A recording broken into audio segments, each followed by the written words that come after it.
Hello guys, welcome to BMS with me. Today we'll be dealing with the Bhasma Pariksha of Paribhasha Prakarana. Bhasma is nothing but ash. Here it is a ash of a metal or a mineral.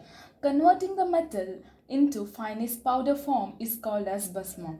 Finest preparation of Ayurveda is known as Bhasma. What are the benefits of Bhasma? It is quicker in action, less the dose, also produces great action. Tastelessness, it does not produce any good or bad taste. Prolonged shelf life, it can be preserved for a longer period of time, and then better palatability. Basma is safe when prepared and used properly. It is injurious when prepared improperly and shortcut ways are used to prepare it. Now coming to the types or Beda of Basma Pariksha. They are Varitara, Rekapurnatva, Slakshanatva, Lagutva, Uttama, Gatarasatva, Avami, Nirduma, Nischandra, Apunarbhava, Nirutta, and Amla Pariksha. Now we'll be dealing about all these things in detail. Varitara, Mritam Tarati, Yatoe Loham Varitaram Hitat. Here in this, water is taken in a glass container. Basma is sprinkled over the water. If basma is sprinkled over the stable water in a vessel, the basma floats. Floating of the basma indicates its microfitness. Also, it denotes its lightness. Exception in Sudha Varga, that is calcium compounds. It here calcium compound does not float and it gets miscible in the water. Now coming to the Uttama Basma Pariksha, it is also known as Unnama. It is similar to that of Varidara. A small pinch of basma powder is taken and left on the surface of the water in glass container. Then paddy grain is placed upon that basma. If the grain starts floating like a swan on water, then it is said to be basma of good quality. Significance. It indicates the lightness of the basma and also it shows the microness of the. Now coming to Reka Purnatva. It is a test to ascertain the fitness of the prepared Dhatu Basma. Here the Dhatu Basma is taken in between the index and thumb finger and they are pressed against each other. The Basma will enter into the creases of the finger. It cannot be removed easily from the fingers. Here, indication. It indicates the minuteness and fitness of the Basma. Mridatva or Slakshanatva. The Basma should be smooth and devoid of rukshita, that is dryness or roughness. Lagutva. Here the Basma should be light in weight. This property of Basma makes early absorption and assimilation of Basma into the system. If the Basma is light in weight, it is absorbed very easily by the body and assimilation. Avami Pariksha. The Pariksha is specially performed for Tamra and Swarnamakshika Basma, that is copper and Swarnamakshika Basma. In this, when Basma is placed at the tip of the tongue in a minimal dose, it should not produce any vomiting or nauseating features. Significance. It indicates the acceptability of Basma into the system. If it does not produce any nauseating symptoms or vomiting symptoms, it is easily fitted to the system. Now coming to Nischandratva. Here, one pinch of properly prepared basma is taken. Then it was rubbed in between Angusta and Tarjani fingers, that is thumb and index finger.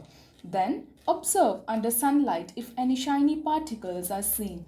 If there is no shiny particle, then the sample can be considered as genuine. Significance. Absence of shiny particle indicate complete conversion of substance into dhatu form. Example, abraka. Now coming to Apunarbhava Basma Pariksha. To perform Apunarbhava Basma Pariksha, any of the Dhatu Basma is triturated with equal quantity of Mitra Panchaka. Mitra Panchaka will be dealing in the next chapter, that is classification of Dravya. It is a group of 5 drugs and it is subjected to heat with suitable putta. Even after application of intense heat, if no changes are seen in quantity and quality of the basma, it is indicative of basma apunarbhavatva. Example, Swarna basma, Rajata basma and Loha basma, that is gold, silver and copper basma. Now coming to the significance, complete conversion of dhatu into basma form. Nirutta basma pariksha. Here, to perform Nirutta Bhasma Pariksha, any Dhatu Bhasma is heated with Rajata, that is silver. If no physical and chemical change should be noticed here. If Bhasma is unstable, then the free metal present in the Bhasma will combine with the silver, thus increasing in weight. Significance: complete conversion of metal into the Bhasma form. Now coming to the Nirdumatva. Here a sample of Bhasma is put into the fire. If fumes comes out, then the Bhasma is not stable. Significance: it is a test whether it still contains Apakwa Dhatu. Example, Haritala. Now coming to Gatarasatva Pariksha. One pinch of Bhasma was taken and kept over the tongue to observe for any perception of the taste. If any taste is not appreciated, then it can be considered as properly prepared Bhasma. Example, Tamra Bhasma, that is copper. Bhasma should be kept on the tip of the tongue. If any taste perception is not observed, then it is properly prepared. Now coming to the Amladadi Pariksha. A pinch of sample of a Bhasma should be sprinkled over the Amladadi. Absence of color denotes its well-formed Bhasma. Significance: showing the presence of free particles of copper. That is example, Tamra, copper. Niramla Pariksha. In this, the Bhasma after each putter is tasted to identify the specific Amla Rasa. The putter is continued till it gets rid of Amla Rasa. After every putter we taste so that it is free from, to check whether it is free from Amla Rasa. For example, Kasasa, that is ferrous sulfate. Modern parameters used for Bhasma Pariksha.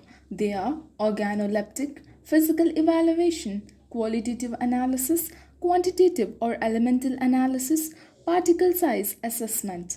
Organoleptic characters, they are color, odor, taste, touch, etc. Now coming to physico-chemical constants, they are pH value, total ash value, acid insoluble ash, and water soluble ash, specific gravity, and also moisture content.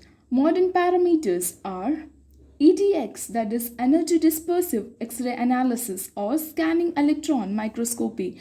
Purpose: it is to identify chemical nature, size and morphology of particles. Now coming to transverse electron microscopy and atomic force microscopy, it is to particle size and size distribution. Now coming to electron probe microanalyzer, it's for the distribution of individual elements.